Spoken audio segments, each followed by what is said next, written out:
Dear students, I hope आप सब खैरियत से होंगे। आज के सेशन में हम थर्ड ग्रेड क्विज डिस्कस करेंगे, जो कि हम सेकंड ईयर का यूनिट नंबर 1 से लेकर 5 तक कंडक्ट किया था। सबसे पहला क्वेश्चन था dimension of epsilon naught d phi by d t are same as. तो इस क्वेश्चन को सॉल्व करने के लिए, बल्कि कोई भी क्वेश्चन उसको सॉल्व करने से पहले आपने समझना ये होता है कि ये जो चीज़ आपको गिवन है, क्या कहीं इसको आप सम अप कर सकते हैं किसी शॉर्ट टर्म में। जैसे कि epsilon naught d phi by d t, देखने में आपको ये तीन चीज़ें नजर आ रही हैं, एप्सिलॉन नॉट डी फाई और डी टी। तो क्या आपके माइंड में कोई क्विक फार्मूला आ रहा है कि ये चीज़ जो है ये किसी और चीज़ के इक्विवेलेंट हो? तो डिस्प्लेसमेंट करंट आपको बताया गया था कि डिस्प्लेसमेंट करंट जो होता है, जो कि कैपेसिटर में से फ्लो करता है, वो यही होता है epsilon not rate of change of electric flux. तो इसका मतलब है कि ये सारी की सारी जो टर्म है ये करंट की इक्वल है, तो इसकी डायमेंशन वही होगी जो कि करंट की होगी। सिमिलरली एक और क्वेश्चन अमूमन पूछा जाता है कि 1/म्यू नॉट एप्सिलॉन नॉट का स्क्वायर रूट, इसकी डायमेंशन पूछ ली जाती है, या पूछ लिया जाता है कि ये किसके इक्वल है। तो ये इक्वल होता है speed of light in vacuum. Vacuum के अंदर स्पीड ऑफ लाइट की इक्वल होता है। तो लिहाजा दो तरीकों से क्वेश्चन पूछा जा सकता है कि ये सारी की सारी टर्म किसकी इक्वल है, तो आप कहेंगे सी के। या फिर इसकी डायमेंशन पूछ ली जाती है, तो वो किसकी इक्वल होगी, मीटर पर सेकंड, यानी कि लेंथ टाइम इनवर्स के। नेक्स्ट क्वेश्चन, सेकंड क्वेश्चन है electric field intensity at distance r from infinite sheet of charge is sigma over 2 epsilon not at distance 2r E will be. तो ये question अगर आप समझे तो बहुत ईजी है कि आपके पास एक इनफाइनाइट शीट ऑफ चार्ज है जिसके ऊपर कोई चार्ज जो है वो यूनिफॉर्मली डिस्ट्रीब्यूट है, और डिस्टेंस r पे जाके आपने ये पॉइंट पी लिया, और यहाँ पे इलेक्ट्रिक फील्ड इंटेंसिटी की जो वैल्यू है वो है सिग्मा ओवर 2 एप्सिलॉन नॉट। अब वो कह रहा है कि अगर आप इस डिस्टेंस को डबल कर देते हैं, 2r कर देते हैं, यानी ये r है, तो यहाँ पे आप पहुंच गए 2r पे, तो यहाँ पे इलेक्ट्रिक फील्ड इंटेंसिटी की वैल्यू क्या होगी। तो ड्यूरिंग लेक्चर मैंने ये बताया था कि क्योंकि आपके पास इनफाइनाइट शीट है, ये इनफाइनाइट शीट आपका का मतलब है कि जहां तक आप इसको देख सकते हैं, जहां तक आपकी विजन है, साइट जाती है, इतनी बड़ी इसकी जो डायमेंशन लेंथ है ये इनफाइनाइट है। तो इसके लिए ये मैटर नहीं करता कि आप जो है वो r डबल करें या ट्रिपल करें या हाफ करें, ये सिग्मा ओवर 2 एप्सिलॉन नॉट ही रहेगी। ये नहीं है कि डिस्टेंस डबल होने से ये हाफ हो जाएगी या डबल हो जाएगी, ऐसा नहीं है, ये सिग्मा ओवर 2 एप्सिलॉन नॉट ही रहेगी। थर्ड क्वेश्चन है two charges q and minus q are separated by a distance 2 meter. What will be value of electric field intensity at the center of the line joining them? यानी दो charges आपके पास, एक q है और दूसरा minus q है। तो ये दोनों में पता है जब भी एक स्पेसिफिक डिस्टेंस पे हों और इनको जब हम ज्वाइन करते हैं तो ये हमारे पास एक डाइपोल बनता है, और ये जो दरमियान में डिस्टेंस है ये 2 मीटर है। तो हमने इलेक्ट्रिक फील्ड इंटेंसिटी की वैल्यू फाइंड करनी है at the centre of line joining. ये लाइन है जो इन दोनों को ज्वाइन कर रही है, तो इसके सेंटर पे यहाँ पे हमने इलेक्ट्रिक फील्ड इंटेंसिटी की वैल्यू फाइंड करनी है। तो याद रखें कि डाइपोल के सेंटर पे इलेक्ट्रिक फील्ड की वैल्यू होती है, वो होती है 2 time electric field of any one charge.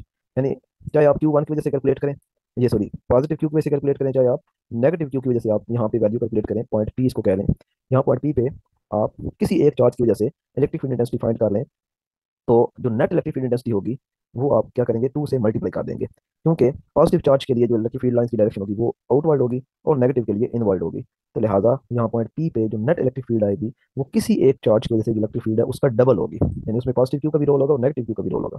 तो किसी एक चार्ज की वजह से जो इलेक्ट्रिक फील्ड इंटेंसिटी है वो हमारे पास ई की वैल्यू आ जाएगी के क्यू ओवर आर स्क्र, और आर हमारे पास है 2। अब 2 यहाँ पे नहीं लेना, क्योंकि 2 मीटर जो है वो टोटल डिस्टेंस है। हमने पॉइंट पी पे किसी एक चार्ज की वजह से इलेक्ट्रिक फील्ड इंटेंसिटी फाइंड करनी है, तो लिहाजा अब जो डिस्टेंस होगा किसी एक चार्ज की वजह से वो 1 मीटर आ जाएगा। तो लिहाजा के क्यू ओवर 1 का स्क्वायर आप लिखेंगे तो ई की वैल्यू आ जाएगी के क्यू, डिनोमिनेटर में 1 है तो वो आप पुट ना करें। अब ये जो आपके पास वैल्यू है इसको उठा के आप इस इक्वेशन में पुट कर दें, तो इस तरीके से आपके पास जो नेट इलेक्ट्रिक फील्ड इंटेंसिटी आएगी at the centre of the dipole वो आ जाएगा 2 टाइम, आगे आ जाएगा के क्यू। तो ये जो सेकंड ऑप्शन है बी, ये राइट ऑप्शन है। क्वेश्चन नंबर 4 है, which of the following is photo conductor. तो ये इन्फॉर्मेशन वाला क्वेश्चन था। सिलीनियम जो होता है ये फोटो कंडक्टर होता है। At what frequency would 52 milli henry inductor and 76 microfarad capacitor have the same reactance, यानी किस फ्रीक्वेंसी पे ये दो चीजें जो है ये सेम रिएक्टेंस देंगी। यहाँ पहले तो आप ये बात समझे कि ये जो फ्रीक्वेंसी है, तो जब तक एंगुलर का वर्ड ना हो तो आप समझे कि लीनियर फ्रीक्वेंसी की बात हो रही है, यानी ये वाला एफ आपने फाइंड करना है। तो किस फ्रीक्वेंसी पे ये वैल्यू आपके पास एल की है और ये वैल्यू आपके पास सी की है, तो किस फ्रीक्वेंसी पे एल और सी जो है वो आपस में इक्वल होते हैं। तो एल और सी आपस में जब इक्वल हो जाते हैं तो उस वक्त आप लिख सकते हैं कि जो एक्स एल है और एक्स सी है ये आपस में इक्वल हो गए हैं। तो X L is equal to X C अगर करें तो वहां से हम आसानी से रेजोनेंट फ्रीक्वेंसी निकाल सकते हैं, f r is equal to 1/2 pi under root L C. अब इन क्वेश्चन को मैं हमेशा ये बताता हूँ कि आपने जब एग्जाम में इन क्वेश्चन को करना होता है तो आप कभी भी ये डायरेक्ट फार्मूला ना लिखें, क्योंकि जितने स्टेप आप एक्स्ट्रा करते चले जाएंगे आपको उतना टाइम ज़ाया होगा। तो आपके माइंड में होना चाहिए कि इसका फार्मूला होता है 1/2 pi under root L C. तो आप डायरेक्ट वैल्यू पुट करें, यानी ये जो लाइन मैंने लिखी है मैंने तो यहाँ पे आपको एक्सप्लेन करने के लिए लिखी है, लेकिन आपने एग्जामिनेशन में जब एग्जामिनेशन सेंटर पे आप बैठे होंगे, एग्जामिनेशन हॉल में बैठे होंगे, वहाँ पे आपने ये नहीं लिखना, आप डायरेक्ट वैल्यू लगाएं 1 ओवर। अब यहाँ पे भी देखें आपने शॉर्ट करना है, यहाँ पे ये नहीं कि आप 1 × 3.14 करते रहें, बल्कि आपका माइंड जो है वो इतना शार्प होना चाहिए कि आप यहाँ पे डायरेक्ट जो है वो 2 और 3.14 को मल्टीप्लाई करके आप 6 लिखने के काबिल हो सकें। 3.14 को आप अप्रॉक्सीमेट वैल्यू उसकी लेंगे 3, क्योंकि जो आगे पॉइंट के बाद 14 है वो चूंकि लेस देन 5 है, लिहाजा आप 3 पे गुजारा करें। तो 3 2 6, अंडर रूट एल सी। अब एल जो है ये आपको जाहिर तौर पर नजर आ रहा है 52 है, लेकिन यहाँ पे भी इसकी आपने अप्रॉक्सीमेट वैल्यू ले लेनी है 50, और 76 जो है इसकी अप्रॉक्सीमेट वैल्यू ले लेनी है आपने 80, क्योंकि ये अब 5 से नंबर आगे चला गया है। ठीक है, 75 से लेस होता तो हम 70 पे आ जाते, लेकिन चूंकि 76 है तो लिहाजा हमने यहाँ पे 80 ले लिया। और इसके बाद अभी बात खत्म नहीं हुई, एल के साथ मिली है और एफ के साथ माइक्रो है, तो मिली और माइक्रो मिलकर 10⁻⁻9 बना देंगे। अब ये भी याद रखें कि जब आपने इसके रूट लेना होता है तो 10 की पावर अगर उसमें इन्वॉल्व है तो आपने कोशिश करनी है कि 10 की पावर इवन बने। जैसे कि यहाँ पे आप देख सकते हैं कि 10 की पावर आड नंबर है, -9 है, तो या आप इसको -10 बनाए या फिर -8 बनाए, क्योंकि जब पावर इवन होती है तो उसका आप स्क्वायर रूट आसानी से फाइंड कर सकते हैं, सिंपली अपनी पावर को हाफ कर देना होता है। अब नेक्स्ट देखें कि आपके पास जो नंबर है वो 1/6 है, और अंदर आपके पास जो स्क्वायर रूट में नंबर बन रहा है वो बन रहा है 2 जीरो आ जाएंगी, और 5 8 40, और 60 पावर -9 आ जाएगा 1/6। अब ये 4000 की जगह मैं लिखने लगा 400, क्योंकि मुझे पता है 400 का जो स्क्वायर रूट होता है वो 20 होता है। 20 को आप 2 दफा मल्टीप्लाई करें तो 400 आ जाता है। तो 400 अलग कर लिया, और एक जो 10 है वो मैंने 10 की पावर -9 के साथ कंबाइन किया, तो आपके पास 10 की पावर -8 बन गया। अब वो वाली विश मेरी पूरी होगी कि मैं 10 की पावर इवन नंबर बनाना चाहता था, वो भी पूरी होगी, और उसके रूट भी आप देख सकते हैं। तो ये चीज़ें आपने क्वेश्चन करते हुए अपना माइंड इतना शार्प और हाजिर दिमागी से काम करना होता है कि ये सारी चीज़ें आपने साथ साथ कैलकुलेट करनी होती हैं। तो 1/6, 400 का स्क्वायर रूट लेंगे तो 20, और 60 पावर -4,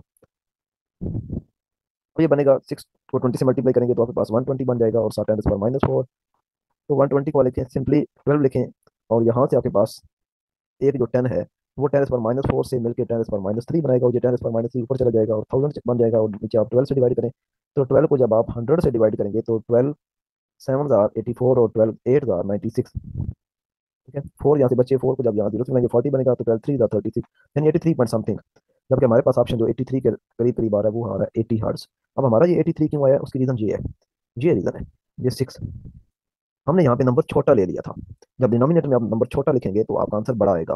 तो अप्रॉक्सीमेट वैल्यू में ये अमूमन प्रॉब्लम आता है कि आपका जो आंसर होता है वो या तो थोड़ा बड़ा आ जाता है या थोड़ा छोटा आता है, डिपेंड करता है कि आपने अप्रॉक्सीमेशन में वैल्यू को बढ़ाया था या घटाया था। लेकिन आंसर से आपको जज हो जाता है कि इसका राइट ऑप्शन क्या हो सकता है। क्वेश्चन नंबर 6, इलेक्ट्रोमैग्नेटिक वेव्स में average energy density magnetic field की वजह से कितनी होती है, तो ये भी एक सिंपल इन्फॉर्मेशन वाला क्वेश्चन था, b² /2 μ0। इलेक्ट्रिक फील्ड की वजह से होती है ε0 e² / 2, और मैग्नेटिक फील्ड की वजह से होती है b²/2 μ0। 7 question, farad is not equal to, तो ये पहला ऑप्शन ही देखते ही आपको पता चल जाएगा कि सी वी स्क्वायर जो है ये फैराड के इक्वल नहीं है। बाकी आप कैलकुलेट कर सकते हैं, ये सारे के सारे जो है वो फैराड के इक्वल ही आते हैं, कोई ना कोई आपको ऐसा फॉर्मूला मिल जाएगा जो आपको फैराड की तरफ ले जाएगा। लेकिन ये सी वी स्क्वायर ये आपको यहाँ से साफ पता चल रहा है, क्योंकि आपने फार्मूला पढ़ा हुआ है एनर्जी डेंसिटी का, या एनर्जी स्टोर का आपने फार्मूला पढ़ा है 1/2 सी वी स्क्वायर, तो यहाँ से साफ नजर आ रहा है कि ये तो एनर्जी का फार्मूला है, फैराड का यूनिट नहीं है। वैसे ये आपकी असाइनमेंट है, आपने अपने तौर पे कैलकुलेट करना है कि क्या इन तीनों के जो यूनिट्स हैं ये फैराड बन रहे हैं या नहीं बन रहे, तो ये आपकी असाइनमेंट है। कीजिएगा जरा, चेक कीजिएगा कि ये फैराड बनता है नहीं। फैराड बनाने का मतलब यह कि आपने इसको बनाना है कूलम डिवाइडेड बाय वोल्ट, ये आपने कैलकुलेट करना है कि इन सब का जो आपको यूनिट मिलेगा, ये तो सिंपली Q = CV से आया है। ठीक है, C = Q/V। ये लास्ट वाला तो बहुत आसान है, आप इसको कर सकते हैं, बस सिंपली दरमियान वाले दो आपने कैलकुलेट करने के क्या ये आपको फैराड देते हैं या नहीं देते। Question number 8, net charge on conductor, किसी भी कंडक्टर के ऊपर जो नेट चार्ज होता है वो जीरो होता है, क्योंकि जितने उसके अंदर पॉजिटिव चार्जेस होते हैं यानी प्रोटॉन्स होते हैं उतने ही उसके अंदर नेगेटिव इलेक्ट्रॉन्स भी होते हैं, तो नेट चार्ज जीरो होता है। एक चार्ज है क्यू जो कि क्यूब के सेंटर में रखा हुआ है, ये क्यूब है, इसके सेंटर में आपने एक चार्ज रखा हुआ है, तो फ्लक्स थ्रू 6 सर्फेसिज, 6 की 6 सर्फेसिज में से जो फ्लक्स पास कर रहा है वो क्या होगा, वो क्यू ओवर एप्सिलॉन नॉट होगा, क्योंकि फ्लक्स का फॉर्मूला जो होता है वो क्यू ओवर एप्सिलॉन नॉट होता है, तो लेदा 6 सर्फेस की जो बात हो रही है लेदा क्यू ओवर एप्सिलॉन नॉट। हाँ, अगर एक सर्फेस की बात होती तो फिर ये वाला ऑप्शन दुरुस्त होना था, क्यू ओवर 6 वाला। क्वेश्चन की स्टेटमेंट के मुताबिक आंसर करना होता है। कंडक्टर में जब करंट पास कर होता है तो उसमें जो हीट प्रोड्यूस होती है वो किसके प्रोपोर्शनल होती है, किस पे डिपेंड करती है, करंट पे डिपेंड करती है, टाइम पे भी और रेजिस्टेंस पे भी, क्योंकि जूल लॉ कहता है H = जो हीट प्रोड्यूस होती है वो तीन चीजों पे डिपेंड करती है, I² RT। क्वेश्चन नंबर 11 है, ए 100 वाट एंड 200 वोल्ट बल्ब, यानी एक बल्ब है जिसके ऊपर स्पेसिफिकेशन लिखी हुई है कि ये 100 वाट इसकी पावर है और ये 200 वोल्ट पे काम करेगा, यानी अगर 200 वोल्ट इसे मिलते हैं तो ये 100 वाट कंज्यूम करेगा। अब आपने जिस सप्लाई से कनेक्ट किया है वो 200 वोल्ट की नहीं है, वो हमारा पाकिस्तानी निज़ाम था, वहाँ पे 200 वोल्ट पूरे नहीं आ रहे, 160 वोल्ट आ रहे हैं, तो अब बताएं the actual power consumption will be. अब आपने इसकी रेजिस्टेंस पहले निकाल लेनी है कि अगर 200 वोल्ट और 100 वाट की कोई अप्लाइंस है तो उसकी रेजिस्टेंस क्या है। तो हमें पावर के हमारे पास फार्मूले होते हैं, P = VI, इसके अलावा हमारे पास पावर का फार्मूला होता है V²/R, और इसके अलावा हमारे पास फार्मूला होता है I²/R। तो चूंकि हमें वोल्टेज दी हुई है 200 और पावर दी हुई है और हम रेजिस्टेंस फाइंड करना चाहते हैं, तो लिहाजा जो मोस्ट सूटेबल फार्मूला है वो है V²/R। तो यहाँ से हम R आसानी से निकाल सकते हैं V²/P करके, तो V² का मतलब है 200 का स्क्वायर आपने करना है, और नीचे पावर लिख देंगे 100, 200 का स्क्वायर आपके पास 20 जो है वो आपको 40 दे देंगे, वो 2 का स्क्वायर 4 और नीचे 100। तो इस तरीके से आपके पास जो रेजिस्टेंस आ रही है वो आ रही है 400 ओम। रेजिस्टेंस अब आपके पास आ गया। अब आप दोबारा एक्चुअल पावर के लिए फार्मूला लगाएंगे, P is equal to V square over R. अब हम एक्चुअल पावर निकालना चाहते हैं, ये एक्चुअल पावर है, तो वी स्क्वायर अब आप 160 लिखेंगे, इसका स्क्वायर डिवाइडेड बाई रेजिस्टेंस आपके पास आ चुकी है 400। तो जीरो का स्क्वायर लेंगे तो दो दफा जीरो आ जाएगी, और 16 का स्क्वायर जो होता है वो 256 होता है, डिवाइडेड बाई 400। ये दो जीरो जो है इनके साथ कट जाएंगी, 4 1 इज 4, 4 6 24, और एक कैरी 4 4 64। तो 64 वाट जो एक्चुअल पावर है, एक्चुअल पावर वो 64 वाट है।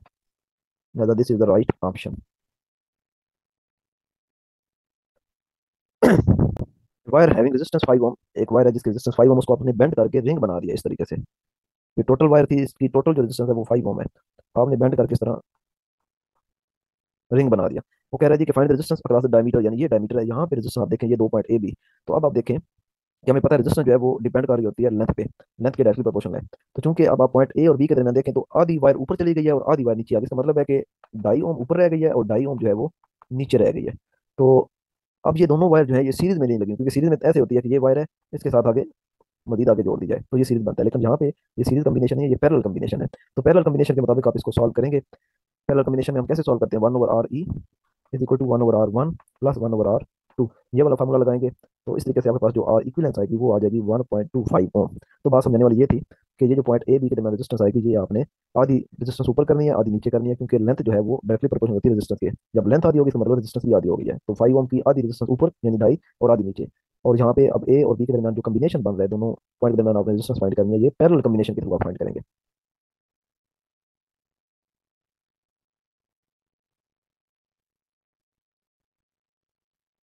Question number 13, resistor connected to a battery is heated due to current through it. Which of the following quantity doesn't change?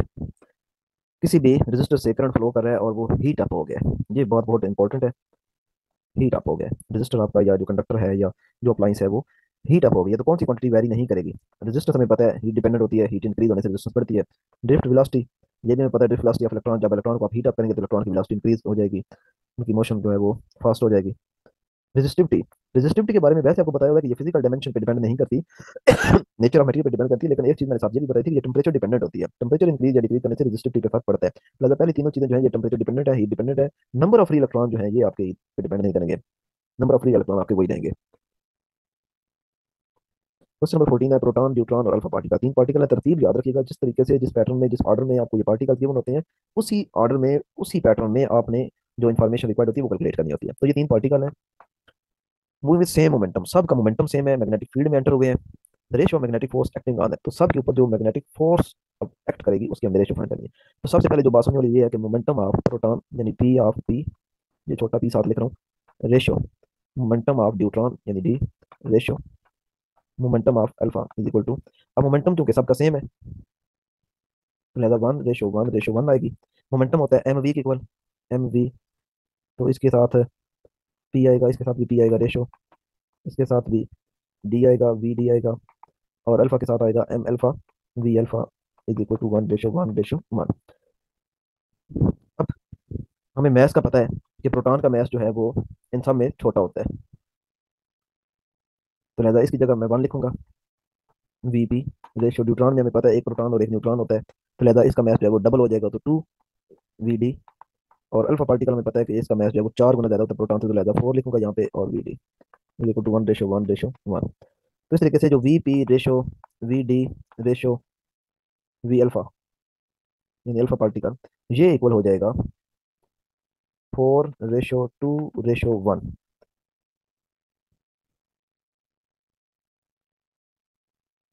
क्योंकि एक चीज जब बढ़ेगी तो दूसरी कम हो जाएगी, यानी जिसका मैस कम है उसका वेलोसिटी बढ़ जाएगी। ये बड़ा सिंपल सा फॉर्मूला था कि ये देखिए मोमेंटम जो इक्वल है एम वी के। अब अगर दो चीजों का मोमेंटम सेम है, तो मोमेंटम सेम होने का मतलब ये है कि अगर किसी एक का मैस ज्यादा है तो फिर उसकी वेलोसिटी कम होगी, और अगर किसी का मैस कम है तो दूसरे की वेलोसिटी ज्यादा होगी, तभी मोमेंटम सेम रह सकता है। जैसे कि अगर एक का मैस है 20 और वेलोसिटी है 5, तो मोमेंटम बन गया 100। अब दूसरा पार्टिकल है, उसका मैस है 5, तो डेफिनेटली उसकी वेलोसिटी को आपने 20 पे लेके जाना, तब वो भी मोमेंटम अपना 100 देगा।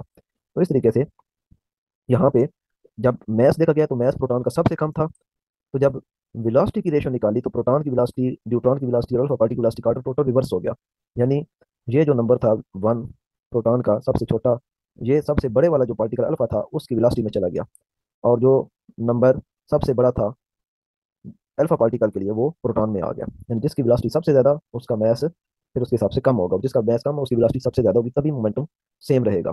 तो यहाँ से आपके पास ये वेलोसिटी आई है। अच्छा, ये वेलोसिटी की रेशो मैंने निकाली क्यों है, इसकी रीजन क्या है? रीजन ये है कि एक्चुअली हमने देखनी है फोर्स, और फोर्स का हमें फार्मूला पता होता है, क्यू वी बी होता है, क्यू वी बी। तो क्यू वी बी में आप देख सकते हैं कि फोर्स दो चीजों पर डिपेंड करी है, एक चार्ज पे डिपेंड करी है और वेलोसिटी पे डिपेंड करी है। तो हमने वेलोसिटी की पहले रेशो निकाल ली है, वी पी वी डी और वी अल्फा वो 4 to 1 आई है। अब हम फोर्स की रेशो निकालते हैं।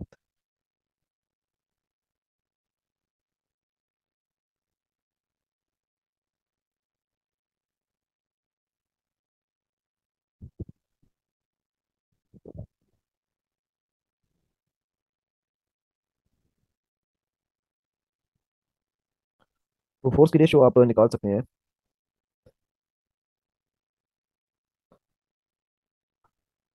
F P ratio F D ratio F alpha.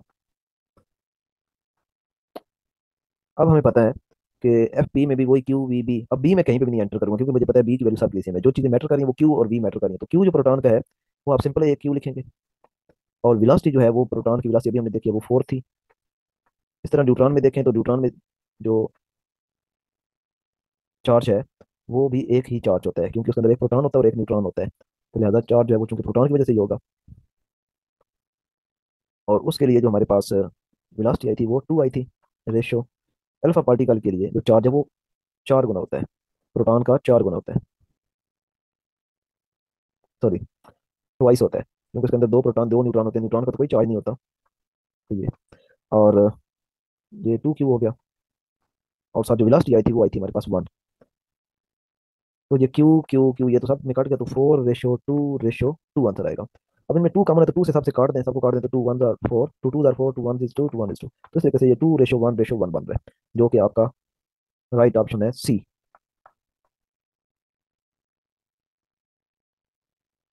Which one is not equal to time, time के लिहाज से कौन सा चीज इक्वल नहीं है? तो आर सी जो है ये भी आपने कैपेसिटर में टाइम कांस्टेंट पढ़ा है, ये इंडक्टर के लिए टाइम कांस्टेंट होता है, और ये आपने जब रेजोनेंट फ्रीक्वेंसी पढ़ी थी तो वहां पे देखा था कि ओमेगा इज इक्वल टू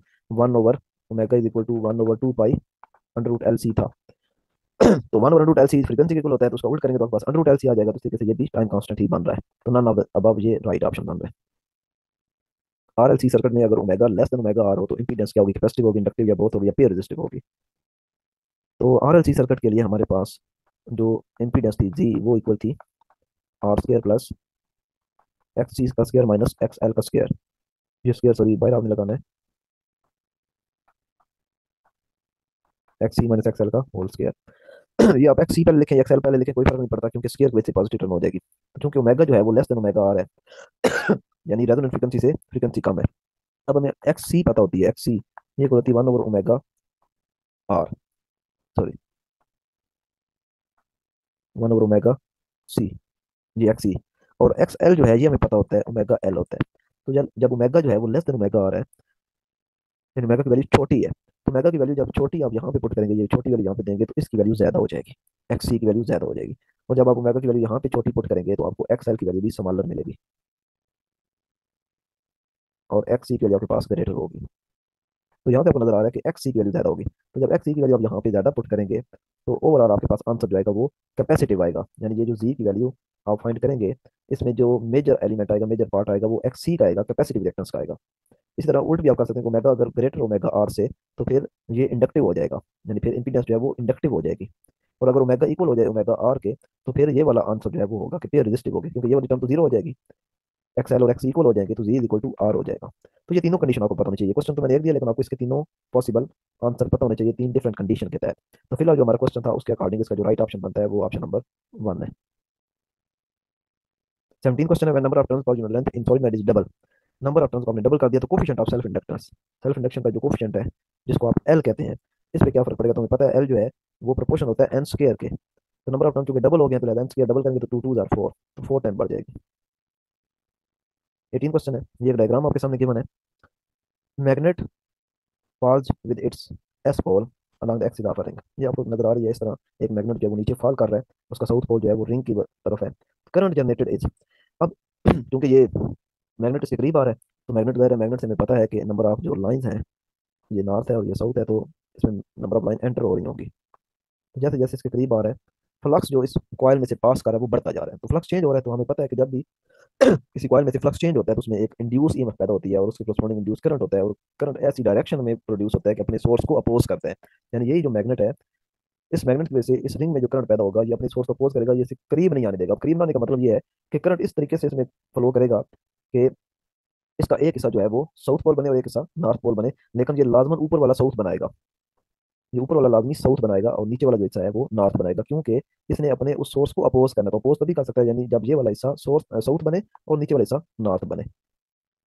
अब ये तो बात कंफर्म हो गई हमें कि ऊपर वाले को हमने नॉर्थ साउथ बनाना है और नीचे वाले को हमने नॉर्थ बनाना है। तो आप खुद सोचें राइट हैंड से कि आपका जो करंट है वो किस डायरेक्शन में होना चाहिए ताकि नीचे नॉर्थ बने और ऊपर साउथ बने। हमें ये पता है कि जो नॉर्थ होता है उधर हमने अपना थंब रखना होता है राइट हैंड का। तो अपना थंब जरा नीचे रखें, तो आपकी जो फिंगर आप जब कर्ल करेंगे तो आपकी फिंगर कुछ ऐसे कर्ल होंगी, ऐसे। ये ये डायरेक्शन बनेगी, और ये डायरेक्शन बिल्कुल वही है जो क्लॉकवाइज की होती है। तो इसका मतलब है इन दोनों में से कोई राइट ऑप्शन होगा, क्योंकि इन दोनों में क्लॉकवाइज है। अब देखना यह है कि जो एक्सलेशन है वो ग्रेटर देन जी होगा या लेस देन जी होगा। तो ऑफ कोर्स लेस देन जी होगा, क्योंकि वो उसके मोशन को अपोज कर रहा है, उसकी मोशन को स्लो डाउन कर रहा है, तो लिहाजा एक्सलेशन लेस देन जी होगा। 19 question, which one remain constant in real transformer. Real transformer में कौन सी चीज जो है वो कांस्टेंट रहती है? करंट तो कांस्टेंट नहीं रहता, क्योंकि हमें पता है कि P is equal to V I. तो वोल्ट, क्योंकि ट्रांसफार्मर का काम ये होता है कि ये वोल्टेज को स्टेप अप या स्टेप डाउन करता है, तो जैसे ही वोल्टेज बढ़ेंगे करंट कम हो जाएगा, और जैसे ही वोल्टेज कम होगी करंट बढ़ जाएगा। तो लिहाजा करंट तो कांस्टेंट नहीं रहने वाली चीज। पोटेंशियल, पोटेंशियल खुद ट्रांसफार्मर जो है वो उसका काम ये होता है कि पोटेंशियल को या तो अप करता है या डाउन करता है, तो लिहाजा ये भी कांस्टेंट नहीं रहेंगे। पावर, तो चूंकि यहाँ पे रियल का वर्ड आ गया, आइडियल ट्रांसफार्मर में पावर कांस्टेंट होती है, input power output power equal होती है, लेकिन रियल ट्रांसफार्मर में हमेशा आउटपुट पावर लेस होती है एज कम्पेयर टू इनपुट के, तो लिहाजा ये भी नहीं। तो फ्रीक्वेंसी जो है वो कांस्टेंट रहती है, इनपुट फ्रीक्वेंसी और आउटपुट फ्रीक्वेंसी हमेशा सेम रहती है। Last question, which of the following remain undeflected in magnetic field. Magnetic field के अंदर कौन सी चीज अनडिफ्लेक्टेड रहती है? तो मैग्नेटिक फील्ड के बारे में जिसको कंसेप्ट क्लियर है कि मैग्नेटिक फील्ड जो है वो सिर्फ और सिर्फ चार्ज पार्टिकल को डिफ्लेक्ट करता है, वो भी वो चार्ज पार्टिकल जो 0 डिग्री और 180 डिग्री के अलावा आप प्रोजेक्ट करते हैं। अगर आप 0 पे या 180 पे प्रोजेक्ट करेंगे तो फिर चाहे चार्ज पार्टिकल है वो भी डिफ्लेक्ट नहीं होगा। तो यहाँ पे चूंकि एंगल की बात नहीं है, यहाँ पे आपने जो चीज जज करनी है वो चार्ज के लिहाज से जज करनी है, तो चूंकि न्यूट्रॉन पे कोई चार्ज नहीं है, गैमा रेस पे भी कोई चार्ज नहीं लगेगा, ये दोनों जो है ये पॉसिबल है। और जो नीचे ऑप्शन दिया हुआ है both a and b. Beta पे चूंकि नेगेटिव पार्टिकल नेगेटिव चार्ज होता है, ये डिफ्लेक्ट जरूर होगा। तो इस तरह के छोटे छोटे क्वेश्चन होते हैं जो बड़े शॉर्ट टाइम में आपने करने होते हैं, लेकिन हम कंफ्यूज हो जाते हैं, बात समझ नहीं आती, स्टेटमेंट को तो समझ नहीं आती, फिर हमारे पास शॉर्ट टाइम होता है जिससे हम कंफ्यूज हो जाते हैं और चीजें आसान भी गलत करके आ जाते हैं।